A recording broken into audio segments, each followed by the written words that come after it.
નમસ્કાર વિદ્યાર્થી મિત્રો, હું છું હિરેન ડોડિયા અને ઇન્સ્પાયર એકેડેમી તમારું શિક્ષણની દુનિયામાં હાર્દિક સ્વાગત કરે છે. તો વિડીયોની શરૂઆત પહેલાં ચેનલને સબસ્ક્રાઈબ કરી લ્યો અને વિડીયોને લાઈક કરી લ્યો. જમણી બાજુ જે વિડીયોની નીચે બેલ આઇકન છે એને પ્રેસ કરી લ્યો, જેથી જ્યારે પણ હું નવો વિડીયો અપલોડ કરું ત્યારે સૌથી પહેલાં નોટિફિકેશન તમને મળે. તો વિડીયોની શરૂઆત કરીએ. આજે આપણે ભણવાનું છે વિભાજન સૂત્ર. તો વિભાજન સૂત્ર x બરાબર m1 x2 plus m2 x1 છેદમાં m1 પ્લસ m2, y બરાબર m1 y2 plus m2 y1 છેદમાં m1 પ્લસ m2. તો આ કઈ રીતે આવ્યું છે અને વિભાજન સૂત્ર શું છે એ આપણે આગળ અભ્યાસ કરીએ. આ કઈ રીતે આવ્યું છે એ પણ આપણે મેળવીએ. તો શરૂઆતમાં આલેખ દોરી લઈએ.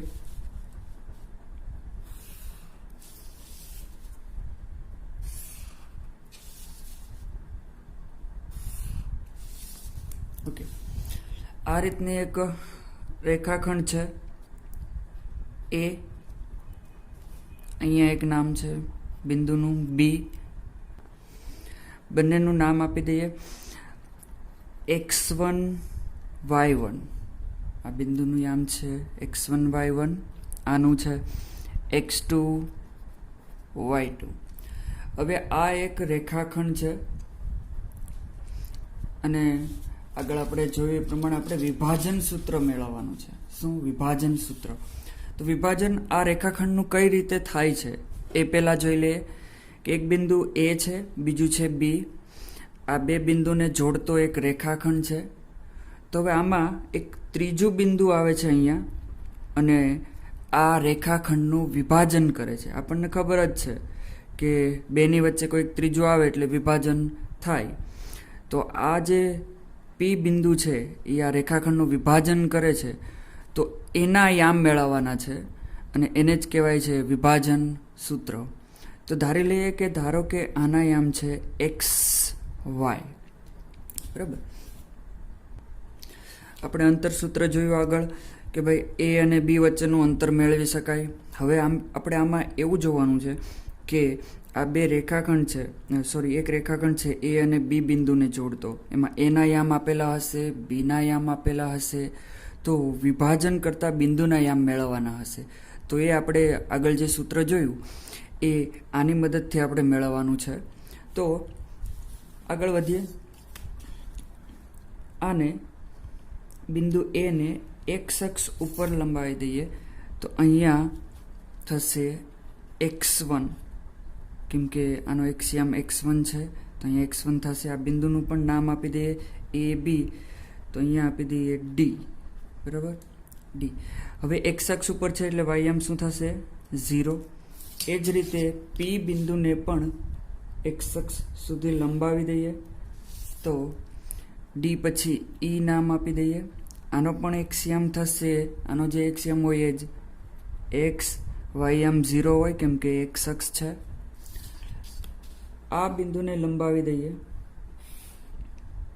એનું નામ આપી દઈએ F. એનો x યામ થશે આ, જેટલો x2 છે એટલો જ, અને y યામ 0 હોય કેમ કે x અક્ષ છે. બરાબર, હવે આ અંતર છે, આ એટલું અંતર, E કેટલું હશે એ આપણે મેળવી લઈએ. તો ભાઈ ટોટલ અંતર x છે, અહીંથી લઈ અને અહીંયા સુધીનું અંતર કેટલું થાય? x. અને આટલું અંતર કેટલું છે? તો કે x1. તો આ એટલું અંતર હશે એ x માઇનસ x1 જેટલું હશે, કેમ કે ટોટલ x છે એમાંથી x1 જેટલું બાદ કરી દઈએ તો અહીંયા વધે છે x માઇનસ x1. ધારો કે આ 6 હોય, આ 1 હોય, તો આ એટલું થાય 6 ઓછા 1, એટલે આ થઈ ગયું x માઇનસ x1. એ જ રીતે આપણે આ જે DE નું મેળવું એ જ રીતે આપણે E થી F નું અંતર મેળવીશું. E થી F નું અંતર અહીંયા જોઈએ, આ છે E થી F નું અંતર. હવે આ ઉગમ બિંદુ છે 0 ત્યાંથી લઈ અને અહીંયા સુધીનું અંતર ટોટલ x2 હશે. ઉગમ બિંદુ 0 થી અહીંયા સુધીનું અંતર હશે x. તો આ ટોટલ x2 માંથી આ x બાદ કરી નાખો તો અહીંયા થશે x2 માઇનસ x. ત્યાં થશે f નું અંતર થશે ટોટલ x2 માંથી x જેટલું બાદ કરી દઈએ, x2 માઇનસ x. હવે આ a ને આ PE પર લંબાવીએ, આ a બિંદુને રેખાખંડ PE પર લંબાવીએ અને અહીંયા નામ આપી દઈએ Q. આપી દઈએ Q. અને એ જ રીતે આ P ને BF પર લંબાવીએ, અહીંયા નામ આપી દઈએ C.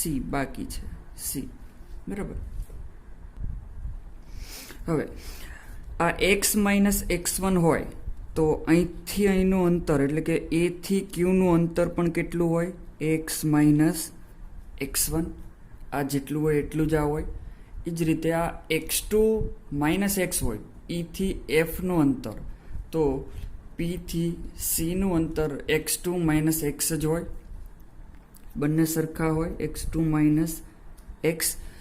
હવે આગળ જોઈએ તો અહીંયા યામ છે y1. આ a બિંદુનો y યામ છે y1. બરાબર. એટલે કે અહીંથી અહીંનું a થી d નું અંતર હશે y1. આ p ને આ રીતે જોઈએ અહીંયા, તો p નો y યામ y છે. તો આખું અંતર અહીંથી લઈ અને ઉગમ બિંદુ સુધીનું આખું અંતર હશે y. આટલું મારે એટલું જોઈએ છે. આ P થી Q જેટલું અંતર જોઈએ. P થી લઈ અને Q જેટલું અંતર જોઈએ. આ મેળવી લીધું, આ મેળવી લીધું. હવે PQ મેળવી લઈએ અને B થી C નું અંતર મેળવી લઈએ. તો PQ અંતર કેટલું હશે? જો અહીંયા જોઈ લઈએ, આ આખું અંતર y છે, એમાંથી એટલું અંતર y1 બાદ કરી દઈએ તો આ જેટલું અંતર હશે એટલું જ આ અંતર હશે. અથવા અહીંયા જોઈએ, આખું અંતર કેટલું છે? y જેટલું છે. અહીંથી અહીંનું અંતર y જેટલું છે. ઓકે. અને આ y1 છે, તો આનો યામ આપણે જોવો હોય તો x યામ 0 થશે અને y યામ શું થશે? y1. કેમ કે આ y અક્ષ છે તો x યામ શું થાય? 0. અહીંયા પણ C બિંદુ આગળ x યામ 0 હશે, y યામ શું હશે? y2. બરાબર. તો આના યામ લખવાની જરૂર નથી, વધારે કોમ્પ્લેક્સ થઈ જશે કેમ કે અહીંયા જાજા બધા બિંદુના યામ છે, બધા ભેળસેળ થઈ જશે. ખાલી આ જ રીતે રાખીએ અત્યારે કે અહીંથી અહીંનું અંતર જે છે એ y જેટલું છે. આ y છે, આનો યામ y, આટલું અંતર y છે, અને આટલું અંતર જે છે આનો y યામ y1 છે, એટલે આટલું y1 હોય. તો y માંથી આપણે y1 જેટલું બાદ કરી દઈએ તો આ ભાગ મળી જાય, એને કહેવાશે y માઇનસ y1. હવે આપણે આ ભાગ મેળવવાનો છે, B થી લઈ અને C સુધીનું અંતર મેળવવાનું છે. તો અહીંથી એટલું અંતર છે y2, જો અહીંયા દેખાય છે y2. બરાબર. હવે C થી F જેટલું અંતર જોતું હોય તો C થી F જેટલું અંતર કેટલું છે? અહીંયા જો y એમ જોવાનો છે. આટલું અંતર P થી E જેટલું અંતર y છે, તો C થી F જેટલું અંતર પણ કેટલું હોય? y જેટલું હોય. અહીંયા સાઈડમાં કરી દો. આ આટલું y અંતર છે, અહીંથી એટલું અંતર છે y2. તો આ જે ભાગ થશે એ y2 માંથી y બાદ કરી દો એટલું અંતર થશે, એટલે કે y2 માઇનસ y. ઓકે. આ જે P બિંદુ છે એ A અને B એ બે રેખાખંડનું વિભાજન કરે છે. તો ધારી લઈએ, ધારો કે આ ભાગ એટલો M1 છે અને આ ભાગ એટલો M2 છે. આ બે ભાગમાં વિભાજન કરે છે. હવે આપણે વિભાજન કરતા બિંદુના યામ મેળવવાના છે, એટલે કે વિભાજન કરતું બિંદુ P ઓફ XY છે એના યામ મેળવવાના છે. તો આપણે અહીંયા બે ત્રિકોણ મેળવ્યા છે. એક છે BCP જ્યાં આ ખૂણો કાટખૂણો થશે એટલે આ ત્રિકોણ થશે, એ કાટકોણ ત્રિકોણ થશે. બીજું છે PQA, એમાં પણ આ ખૂણો Q છે એ કાટકોણ એટલે કે 90નો ખૂણો થશે. તો આ બંને ત્રિકોણ કાટકોણ છે, બંને ત્રિકોણ કાટકોણ એ સમરૂપ ત્રિકોણ કહેવાય. તો સમરૂપતાના નિયમ પરથી આપણે આગળ આ દાખલાનું સોલ્યુશન કરીએ. હવે એક ત્રિકોણ છે BCP, ત્રિકોણ BCP સમરૂપ છે કોની સાથે? BCP છે એ PQA સાથે સમરૂપ છે, PQA. તો બંને ત્રિકોણ સમરૂપ હોય તો એમને બાજુઓના માપ પણ સમપ્રમાણમાં થાય, એટલે કે BC છેદમાં PQ, BC છેદમાં PQ બરાબર આ બંને આવી ગયા. હવે C થી P અને Q થી A, CP છેદમાં Q થી A is equal to C થી P આવી ગયું, Q થી A આવી ગયું. હવે લાસ્ટ છે B થી P અથવા P થી B અને A થી P. તો PB છેદમાં AP. બાજુઓના માપ સમપ્રમાણમાં હોય. જો આ બંને ત્રિકોણ છે એ સમરૂપ હોય તો એના બાજુઓના માપ સમપ્રમાણમાં હોય, એટલે કે આ જે બાજુ છે એટલી જ એના છેદમાં આ, અને આ P થી C હોય અને A થી Q, એ બેનો ભાગાકાર, A થી P અને P થી B નો ભાગાકાર, ત્રણેયનો ભાગાકાર શું થાય? સરખો થાય. તો હવે આપણી પાસે BC મેળવેલું જ છે, તો એ આપણે જોઈ લઈએ. BC કેટલું છે? BC છે y2 માઇનસ y. તો અહીંયા લખી નાખીએ BC છે y2 માઇનસ y છેદમાં P થી Q. PQ કેટલું છે જોઈ લઈએ. BC PQ y minus y1 જોઈ લો. અહીંયા P થી Q કેટલું છે? y minus y1. હવે આપણે જોવાનું છે C થી P, C અને P, x2 minus x, x2 minus x, QA x minus x1, x minus x1, P થી B.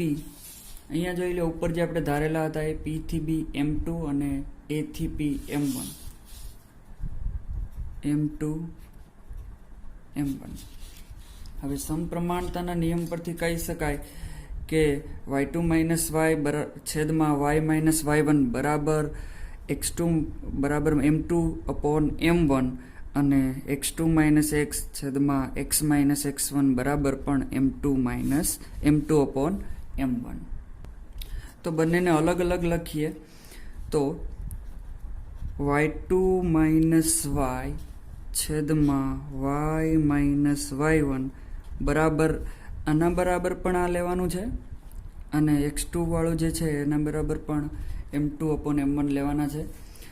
તો અહીંયા થશે m2 અપોન m1 એટલે કે m2 ના છેદમાં m1 અને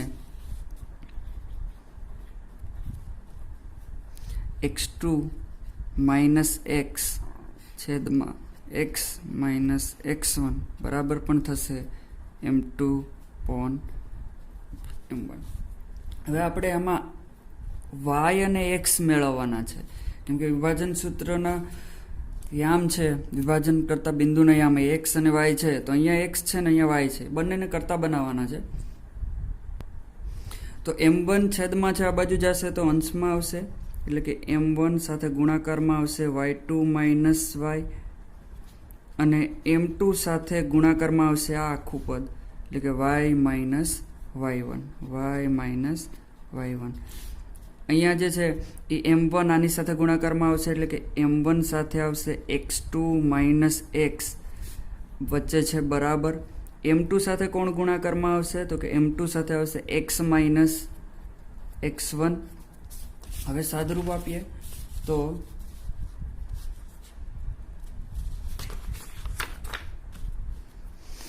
m1 નો y2 સાથે ગુણાકાર માઇનસ m1 નો y સાથે ગુણાકાર બરાબર m2નો y સાથે ગુણાકાર માઇનસ m2નો y1 સાથે ગુણાકાર. બરાબર, પહેલાં આને મેળવી લઈએ, પછી આને સાઈડમાં મેળવી લઈશું. આપણે વાયને કરતા બનાવવાના છે, તો વાયને કરતા બનાવીએ. આ માઇનસ છે, આ બાજુ જાય તો પ્લસ, અને આ માઇનસ છે, આ બાજુ આવે તો પ્લસ. એટલે કે m1y2 તો ત્યાં ને ત્યાં જ છે. આ બદલાય છે, આ માઇનસ છે, બરાબરની આ બાજુ લઈ લઈએ તો એ થઈ જશે પ્લસ m2y1. આ થઈ ગયું. હવે આ m2y છે બરાબરની આ બાજુ જ છે, પણ આ જે છે m1y માઇનસ છે, બરાબરની આ બાજુ જશે તો પ્લસ થશે m1y. હવે આ બંનેમાંથી y ને કોમન કાઢવાના છે, તો અહીંયા તો એમને જ રહેશે m1y2 પ્લસ m2y1. બંનેમાંથી y કોમન કાઢ્યા, સામાન્ય કાઢ્યા, તો અહીંયા y નીકળી ગયા તો m2 વધે, અહીંયા y નીકળી ગયા તો m1 વધે. ઓકે, હવે આ તો એમને જ રાખવાનું છે m1y2 પ્લસ m2y1. અહીંયા y આપણે કરતા બનાવવાનો છે, તો આ ભાગાકારમાં જશે, ગુણાકારમાં છે એ બરાબરની આ બાજુ જાય તો ભાગાકારમાં જાય, એટલે કે m2 પ્લસ m1. આ જે આપણને મળ્યું છે વાયમ મળ્યું છે, એ જ રીતે આપણે આ એક્સિયમ મેળવવાનો છે. અહીંથી મેળવીએ, જોઈ લઈએ. m1x2 માઇનસ, આ માઇનસ છે, m1x વચ્ચે કોણ છે? બરાબર છે. ઓકે, m2x વચ્ચે માઇનસ છે. ઓકે, m2 નો ગુણાકાર x1 સાથે. આમાં પણ x વાળા પદને જોડે રાખવાના છે, પછી એમાંથી x ને કોમન કાઢવાનો છે, જે બાકી વધે એ અહીંયા જેમ હતું એ જ રીતે છેદમાં આવશે.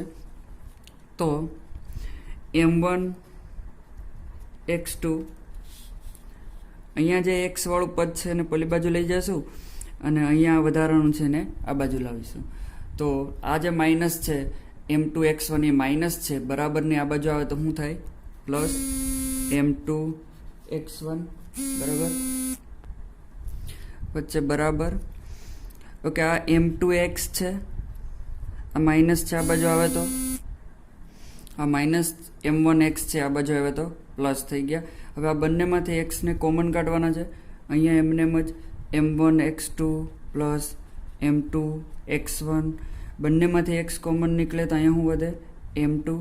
અહીંયા શું વધે? Plus m1. અને આ x ને કરતા બનાવો એટલે આ જે ગુણાકારમાં છે આની સાથે આ બાજુ આવે તો ભાગાકારમાં આવી જાય, એટલે કે m1x2 પ્લસ m2x1 બરાબર અહીંયા x જ રહેશે, પણ આ જે ગુણાકારમાં છે એ આ બાજુ આવે તો ક્યાં જાય? ભાગાકારમાં. એટલે m2 પ્લસ m1. આ છે એક્સના યામ, આ છે વાયના યામ. એ આપણે અહીંયા કમ્પેર કરી લઈએ. જોઈ લો, x બરાબર શું છે? તો કે m2x1 પ્લસ m2x1 છેદમાં m1 પ્લસ m2. એ જ રીતે વાયના યામ છે એ m1y2 m2y1 upon m1 plus m2. Thank you.